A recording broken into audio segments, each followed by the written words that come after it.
Shalom Jemaat Gereja Best, biarlah semangat dan sukacita terus ada dalam kehidupan kita. Sebelum memulai kebaktian, kami akan menyampaikan beberapa informasi Gereja Best selama bulan Juni.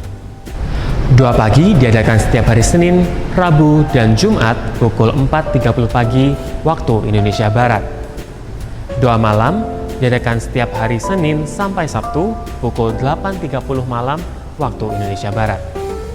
Biblical Alignment Study Training atau pendalaman Alkitab diadakan setiap hari Selasa pukul 6 sore waktu Indonesia Barat. Worship Night diadakan setiap hari Kamis pukul 6 sore waktu Indonesia Barat. Ladies Devotion diadakan setiap hari Jumat pukul 10.30 pagi waktu Indonesia Barat. Gospel and Prayer diadakan setiap hari Jumat pukul 9 malam waktu Indonesia Barat. Kebaktian Yes Pro atau Profesional Muda diadakan setiap hari Sabtu pukul 6 sore waktu Indonesia Barat. Kebaktian Minggu diadakan setiap hari Minggu pukul 9.30 pagi waktu Indonesia Barat. Best Talk diadakan setiap hari Minggu pukul 4 sore waktu Indonesia Barat. Selain program YouTube, Gereja Best juga memiliki kebaktian secara online melalui Zoom. Doa pagi diadakan setiap hari Selasa, Kamis, dan Sabtu. Hari Selasa dan Kamis diadakan pukul 5.30 pagi waktu Indonesia Barat. Dan hari Sabtu diadakan pukul 7 pagi waktu Indonesia Barat. Ladies Devotion diadakan setiap hari Rabu pukul 7.25 malam waktu Indonesia Barat. Link Zoom dapat Anda dapatkan di Ewarta Gereja Best. Ikuti juga program terbaru kami, Best Church Metaverse, setiap hari Kamis pukul 7 malam waktu Indonesia Barat. Dan untuk informasi kode room Metaverse, dapat menghubungi koordinator masing-masing cabang gereja.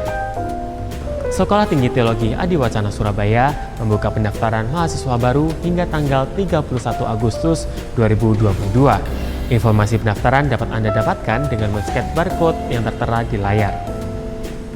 Bagi Anda yang rindu untuk memberikan persembahan dan perpuluhan dapat Anda berikan melalui scan barcode yang tertera pada layar.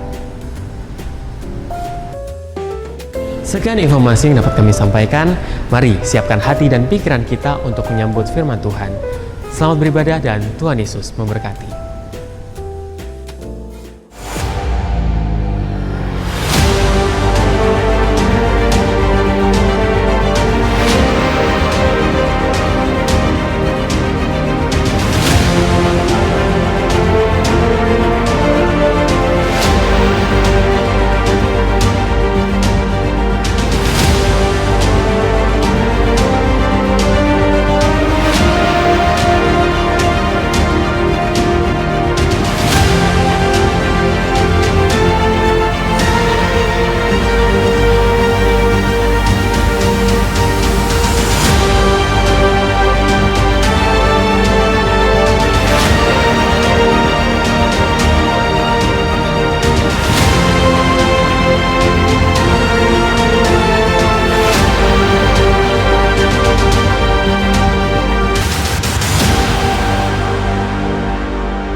Ku rasakan kasih-Mu Tuhan, ku rasakan kuasa-Mu Tuhan, ku rasakan kasih kuasa Roh Kudus, ku rasakan kehadiran-Mu.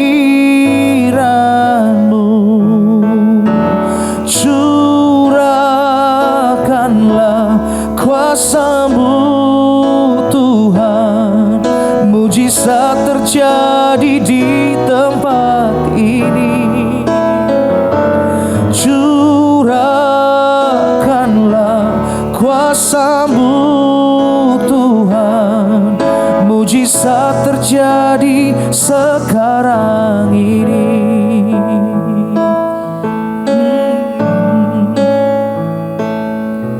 Ku rasakan kasih-Mu Tuhan, rasakan kuasa-Mu Tuhan. Ku rasakan kasih kuasa Roh Kudus. Ku rasakan kehadiran-Mu. Curahkanlah kuasa-Mu Tuhan. Mujizat terjadi di tempat ini. Curahkanlah kuasa-Mu Tuhan. Mujizat terjadi sekarang ini. Curahkanlah kuasa-Mu Tuhan. Mujizat terjadi di tempat ini. Curahkanlah kuasa-Mu Tuhan. Mujizat terjadi sekarang ini. Mujizat terjadi sekarang ini. Mujizat terjadi sekarang ini. Haleluya, puji Tuhan. Mari kita berdoa. Bapa kami dalam surga, Bapa yang baik, yang sempurna, yang kami kenal di dalam nama Tuhan Yesus Kristus. Kiranya Tuhan pada Pentakosta ini kami bukan hanya belajar, tapi kami sangat rindu akan pelayan-Mu. Kami sangat rindu akan penghiburan dan pimpinan-Mu. Oleh sebab itu biarlah Roh Kudus itu memimpin kami, supaya selama kami yang ada di dalam dunia ini, supaya kami tidak hidup menurut cara kami, tetapi kami hidup dengan buah dari Roh sendiri, dari Roh Kudus yang menuntun kami, mengajar kepada kami, membimbing kami, menghibur, menguatkan, dan menolong kami. Di dalam nama Tuhan Yesus Kristus, biar setiap orang percaya boleh berubah hari demi hari, bulan demi bulan, dan tahun demi tahun, menjadi sempurna seperti Engkau Tuhan. Di dalam nama Tuhan Yesus memberkati kami yang dalam pergumulan, bahkan yang sakit Tuhan Kau kuatkan, Kau sembuhkan dalam nama Tuhan. Terima kasih, kami yakin dalam nama Yesus ada kuasa, dan bilur-bilur-Mu menyembuhkan kami semuanya. Dan firman-Mu berkata bahwa iman-Mu telah menyelamatkan, iman-Mu telah menyembuhkan. Sehingga Tuhan kami yakin bahwa iman kami telah menyelamatkan dan menyembuhkan kami. Di dalam nama Tuhan Yesus kami sudah mengucap syukur dan berdoa. Haleluya. Amin. Situasi saat ini adalah Pentakosta. Pentakosta itu terjadi setelah 10 hari kenaikan Yesus. 50 hari setelah kebangkitan Yesus. Sebab dikatakan Penta itu berarti 50. Yaitu dihitung setelah kenaikan Yesus. Menunjukkan harus ada kebangkitan rohani, kebangkitan iman. Serta saudara kita harus belajar berjalan bersama Tuhan. Dan kemudian kita duduk minta supaya diperlengkapi dengan kuasa yang maha tinggi. Dan kemudian kalau kita melihat ketika Yesus naik ke surga, Dia memberkati dan berkata, tinggallah di tempat, di kota, yaitu Yerusalem, sampai engkau diperlengkapi dari tempat yang maha tinggi. Itulah saudara. Kemudian mereka itu bersehati, mereka berdoa bersama-sama menanti janji daripada Tuhan sendiri. Janji Tuhan tidak pernah saudara meleset, tidak pernah ingkar. Semuanya pasti terjadi. Kerap kali kita ini saudara yang tidak mengikuti, yaitu perintah Tuhan. Marilah mulai hari ini, saudara, jangan cuma melihat firman yang mengandung berkat, tetapi melihat firman, yaitu yang mengajar kepada kita, supaya kita hidup itu sesuai dengan ajarannya. Maka berkat gak usah dikejar, berkat gak usah dicari, dia akan datang sendiri. Kalau saudara melihat ada orang rajin, baik, ramah, jujur, cerdas, seperti Yusuf, anaknya Yakub, pasti saudara akan menarik sebagai karyawan, mungkin menantu juga. Mungkin saudara kasih gaji lebih tinggi dan sebagainya. Karena ada kemampuan, ada sesuatu yang baik. Tetapi kalau saudara lihat orang malas, yang suka bersungut-sungut, rasanya kita ngejak makan aja mungkin gak rela saudara. Nah dari sinilah perubahan hidup itu akan juga mengubah nasib kita, masa depan kita. Mulai sekarang berubahlah saudara hidup saudara. Melalui apa? Melalui Roh Kudus yang akan turun dalam kehidupan kita, yang akan mengubah kehidupan kita yang lama menjadi yang baru. Kita lihat dulu, yaitu poin pertama, bersekutu dengan sehati. Kita baca di dalam kitab Kisah Rasul 1 ayat 12 sampai dengan 14.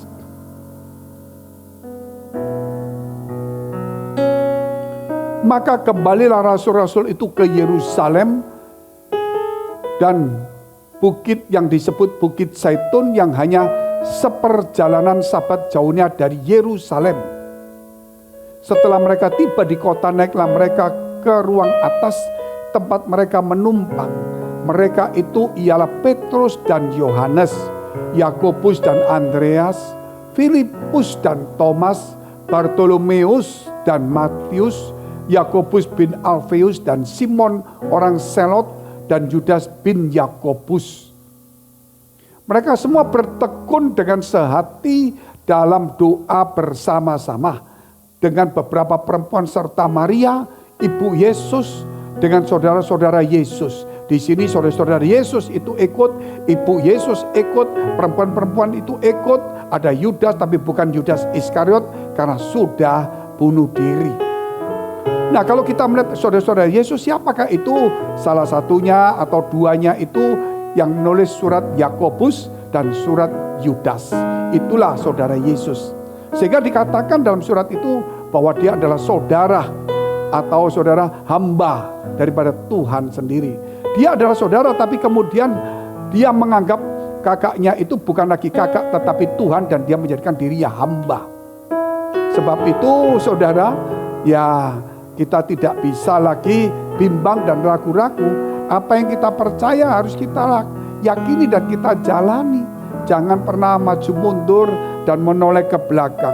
Perlunya kesehatian. Perlunya kita bersekutu sehati dan tekun berdoa. Itulah salah satu yang dikerjakan oleh para rasul ketika dia menanti janji Tuhan. Apa itu saudara? Yaitu berkumpul, bertekun, bersehati, dan berdoa bersama-sama. Tidak sulit kan? Jadi kita tahu bahwa kita harus saudara bersekutu, ya kita tekun, sehati, dan berdoa bersama-sama. Di situ kuasa Tuhan ada. Kenapa saudara? Karena kita tahu bahwa iblis itu ingin mencerai-beraikan. Karena ketika kita cerai-berai, tidak ada kesatuan, disitulah bencana kuasa setan akan bekerja. Tetapi kita bersatu, maka saudara ada kekuatan Allah turun. Sehingga Yesus berkata, 2-3 orang berkumpul dalam namaku, aku hadir. Kalau Yesus hadir berarti ada kuasa yang luar biasa. Saudara, semua badai tofan yang menimpa kita akan dihardiknya. Semua gelombang-gelombang tidak akan lagi menakutkan kita. Persoalan gelombang penyakit, gelombang persoalan, kita akan berjalan di atas gelombang itu. Kita harus, saudara, tetap bersekutu. Dan firman Tuhan berkata di Mazmur 133, diajarkan supaya kita ini untuk duduk rukun bersama-sama, ya, dengan para pemimpin, dengan sampai ke bawahan. Ada urapan yang turun dari atas ke bawah, karena ada satu kesatuan hati.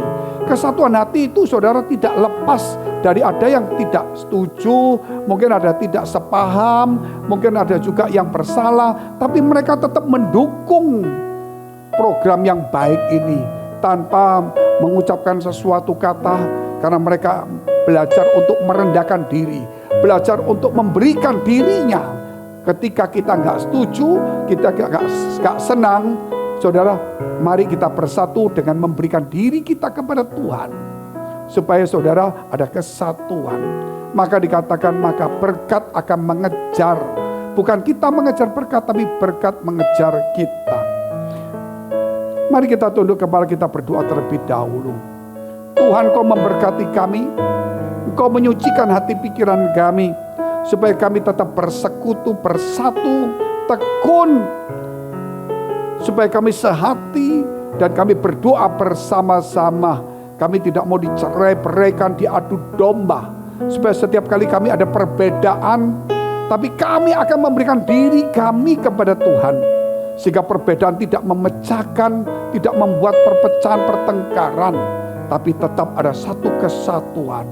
Di dalam nama Yesus memberkati kami semua, keluarga-keluarga, gereja-gereja, jemaat dimanapun berada. Di dalam nama Tuhan Yesus kami sudah mengucap syukur dan berdoa. Haleluya, amin, amin. Kita lihat dalam Kisah Rasul pasal 2 ayat 1 sampai dengan 3. Ketika tiba hari Pentakosta, semua orang percaya berkumpul di satu tempat. Tiba-tiba turunlah dari langit suatu bunyi seperti tiupan angin keras yang memenuhi seluruh rumah di mana mereka duduk. Dan tampaklah kepada mereka lidah-lidah seperti nyala api yang bertebaran dan hinggap pada mereka masing-masing. Itulah satu proses ketika Roh Kudus turun. Maka dikatakan seperti lidah-lidah api turun kepada mereka. Saya pernah mengalami, saudara pernah melihat, dan Tuhan memberikan kesempatan untuk melihat seperti itu.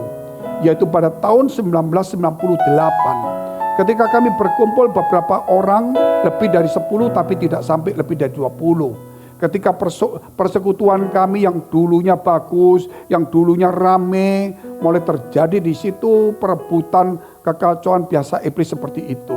Tapi kami berkumpul dan kami betul-betul merelakan supaya tidak ada pertengkaran, saudara.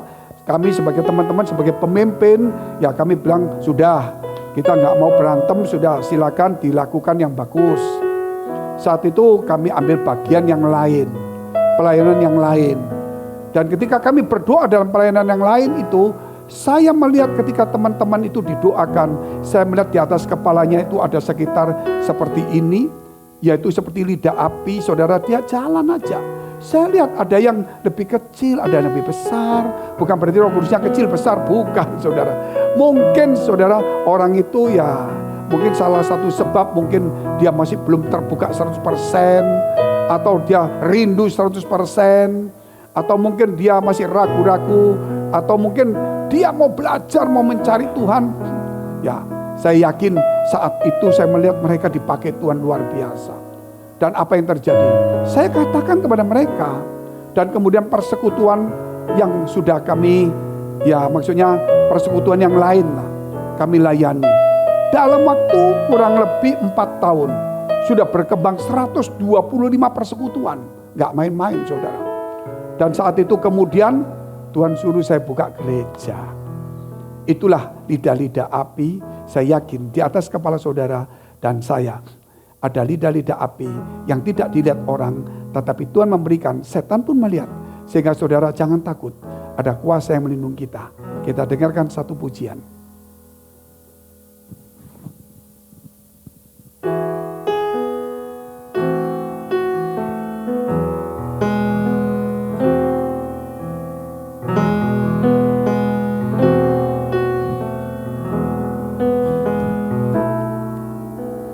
Roh Kudus, Kau hadir di sini.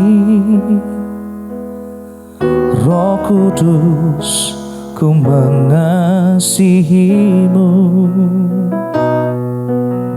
Kau lembut, Kau manis, Kaulah penghiburku, penolongku, diutus Bapakku.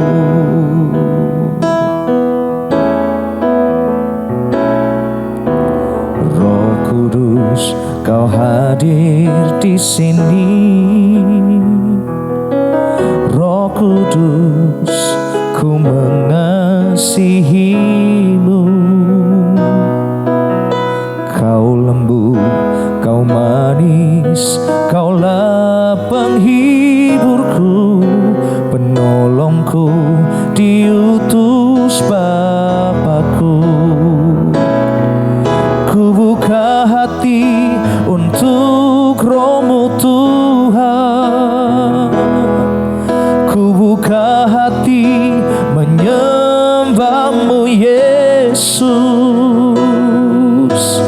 Jamahlah kami, penuhi kami dengan kuasa Allah Maha Tinggi.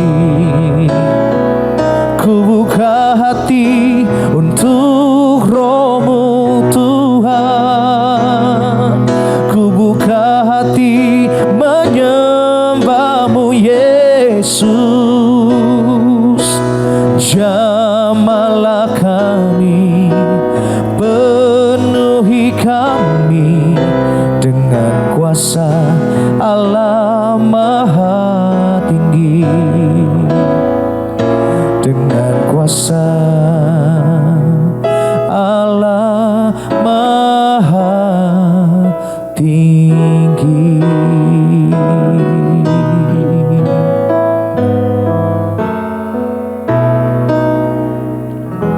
Haleluya, puji Tuhan. Kita lihat poin yang ketiga. Kita baca dulu dalam Kisah Rasul pasal 2 ayat yang keempat. Maka penuhlah mereka dengan Roh Kudus, lalu mereka mulai berkata-kata dalam bahasa-bahasa lain, seperti yang diberikan oleh Roh itu kepada mereka untuk mengatakannya. Dikatakan, maka penuhlah mereka dengan Roh Kudus. Saya ingatkan kata-kata ini, maka penuhlah mereka dengan Roh Kudus. Kata penuh itu berarti saudara, Roh Kudus sudah memenuhi semua hati dari mereka, memenuhi hidup mereka. Saat ini yang perlu kita pikirkan, pertimbangkan, yaitu izinkan hidup kita semua dipenuhi oleh Roh Kudus. Jangan cuma kita saudara hanya mendapatkan urapannya saja. Jangan cuma kita mendapatkan karunia-Nya saja, tapi biarlah hidup kita sepenuhnya saudara dipenuhi Roh Kudus, sampai hati kita dipenuhi, pikiran kita dipenuhi sampai melimpah keluar. Ketika melimpah keluar itulah saudara, yang ada adalah apa yang Roh Kudus, apa yang Tuhan mau, itu yang keluar dari perkataan, dari hidup kita. Bukan apa yang dunia mau, apa yang isi hati kita yang gak suka, jengkel, sakit hati yang diutarakan. Tetapi kalau hati kita penuh dengan damai, karena dipenuhi Roh Kudus, maka apapun persoalan kita saudara bisa menahan persoalan itu. Dan kita bisa bersikap yang baik, ramah dan sebagainya. Sebab itu kepenuhan Roh Kudus saudara, kita nomor satu adalah perubahan diri. Karena seseorang dipenuhi, kalau saudara lihat itu dipenuhi. Kalau ada satu gelas isinya air ya putih banyak, diisi oleh umpama minuman yang berwarna merah sedikit, maka dia akan agak kemerahan. Ketika air putih itu setengah diisi air minuman yang warna merah, maka kelihatan agak lebih merah.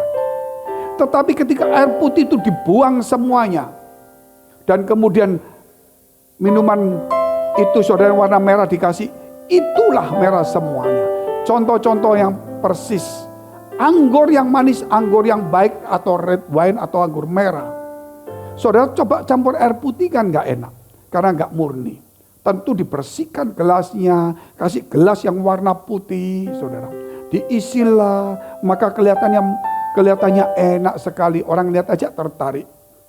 Tetapi saudara, bukan berarti itu juga baik. Karena banyak orang juga mabuk, membuang uang karena itu juga. Tetapi kalau untuk perjamuan, tentunya ada batas-batasnya.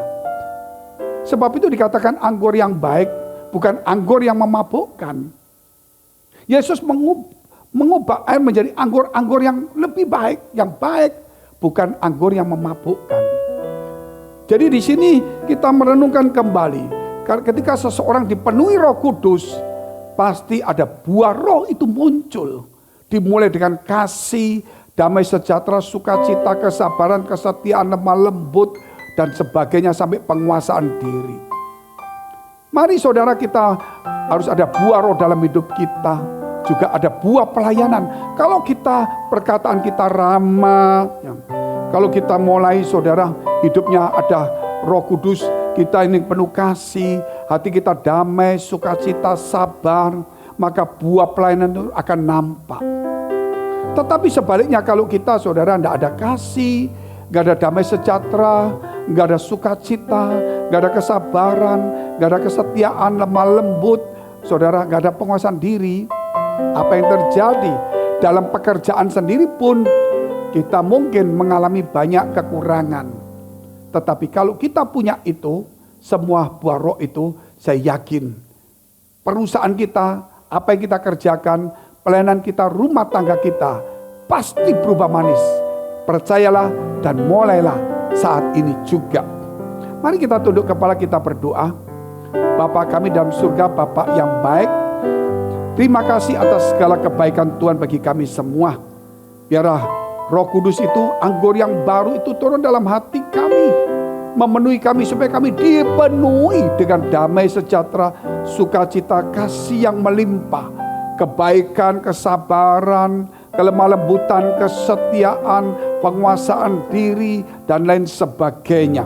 Supaya hidup kami berubah, sehingga dimanapun kami pergi, apapun yang kami lakukan dan layani yang kerjakan, pasti Tuhan Engkau memberkatinya semua. Di dalam nama Tuhan Yesus, biar mulai hari ini kami ingin melakukan itu. Kami ingin memberikan diri kami sepenuhnya, supaya Engkau memenuhi sepenuhnya juga. Di dalam nama Tuhan Yesus, kami sudah mengucap syukur dan berdoa. Haleluya. Amin. Kita lihat poin yang keempat. Kisah Rasul pasal 2 ayat 5-8. Waktu itu di Yerusalem diam orang-orang Yahudi yang saleh dari segala bangsa di bawah kolong langit. Ketika turun bunyi itu, berkerumunlah orang banyak. Mereka bingung karena mereka masing-masing mendengar rasul-rasul itu berkata-kata dalam bahasa mereka sendiri. Mereka semua tercengang-cengang dan heran. Lalu berkata, bukankah mereka semua yang berkata-kata itu orang Galilea? Bagaimana mungkin kita masing-masing mendengar mereka berkata-kata dalam bahasa kita sendiri, yaitu bahasa yang kita pakai di negeri asal kita. Jadi saat itu yang terjadi Pentakosta, para rasul-rasul itu berbahasa-bahasa baru, yaitu bahasa-bahasa sesuai dengan bangsa-bangsa yang ada di sekeliling tempat itu. Ada Parsia, ada Arab, ada Media, ada Elam, ada begitu banyak. Yang mereka heran, ini orang Galilea. Loh, kok mereka bisa bahasa saya? Yang satu bahasa ini, yang satu bahasa ini, saudara. Itulah yang menunjukkan bahwa Roh Kudus akan mengubah perkataan kita, mengubah hidup kita semuanya, saudara. Hari ini kalau kata-kata kita kerap kali menyakitkan, kata-kata keras, kata-kata yang selalu melukai hati orang, kata-kata, saudara, ya kata-kata yang tidak baik, menghina, mengejek.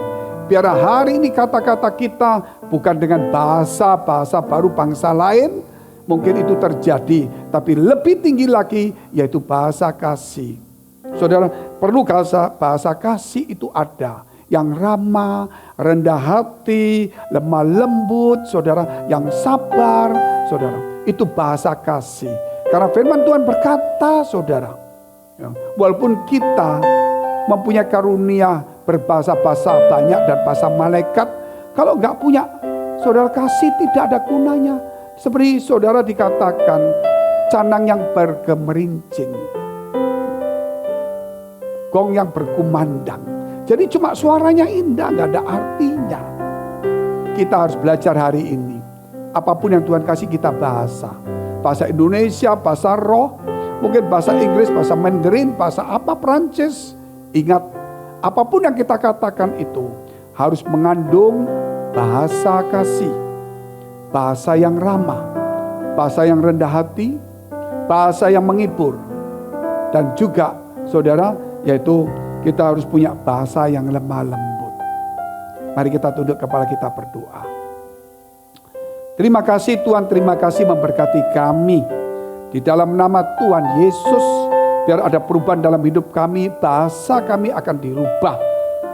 Yang punya dasar adalah kasih, bukan bahasanya untuk bangsa lain, tetapi dasar dari bahasa itu adalah kasih, lemah lembut, rendah hati, ramah, dan bahasa mengerti, bahasa yang sabar. Terima kasih Bapa. Mari tegapkan kedua tanganmu di dadamu. Karena untuk menerima berkat itu mudah, namun menjaga hati itu sukar. Sebab itu firman Tuhan berkata, jagalah hatimu dengan penuh segala kewaspadaan. Karena dari situlah terpancar kehidupan. Jadilah berkat dan terimalah berkat rahmat anugerah dari Allah Bapa di surga, di dalam Putra Tunggalnya Yesus Kristus, dan dalam persekutuan dengan Roh Kudus mulai hari ini sampai selama-lamanya. Kita akhiri dengan doa yang diajarkan Tuhan Yesus pada kita. Bapa kami yang ada di surga, dikuduskanlah namamu, datanglah kerajaanmu, jadilah kehendak-Mu di bumi seperti di surga. Berikanlah kami pada hari ini makanan kami yang secukupnya, dan ampunilah kami akan kesalahan kami, seperti kami juga mengampuni orang bersalah pada kami. Dan janganlah membawa kami ke dalam pencobaan, tetapi lepaskanlah kami daripada yang jahat. Karena Engkau yang punya kerajaan dan kuasa dan kemuliaan sampai selama-lamanya. Amin. Mari kita dengarkan satu pujian.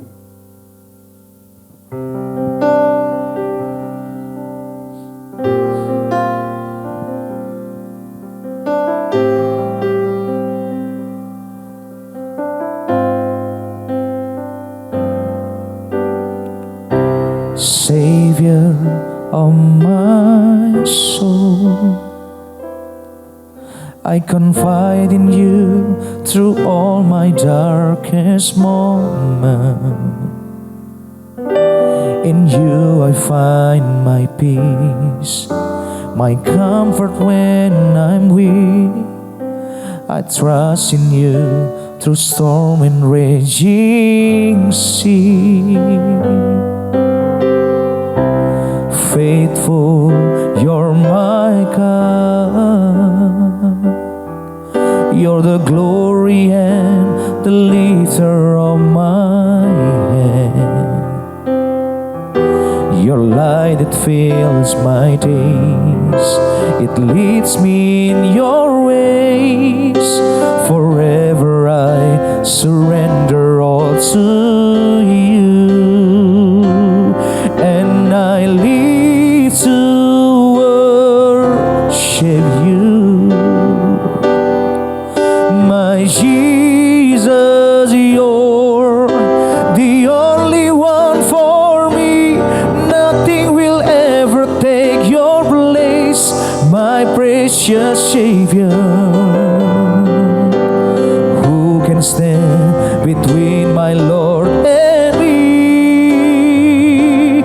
Lord, I live to honor you, and I long to bring my life an offering. Take me higher, draw me deeper. I give all to be with you, and I live to worship you. My Jesus, you're the only one for me. Nothing will ever take your place, my precious Savior. Who can stand between my Lord and me? Lord, I live to honor you, and I long to bring my life an offering. Take me higher, draw me deeper. I give all to be with you. Take me higher, draw me deeper. I give all to be with you.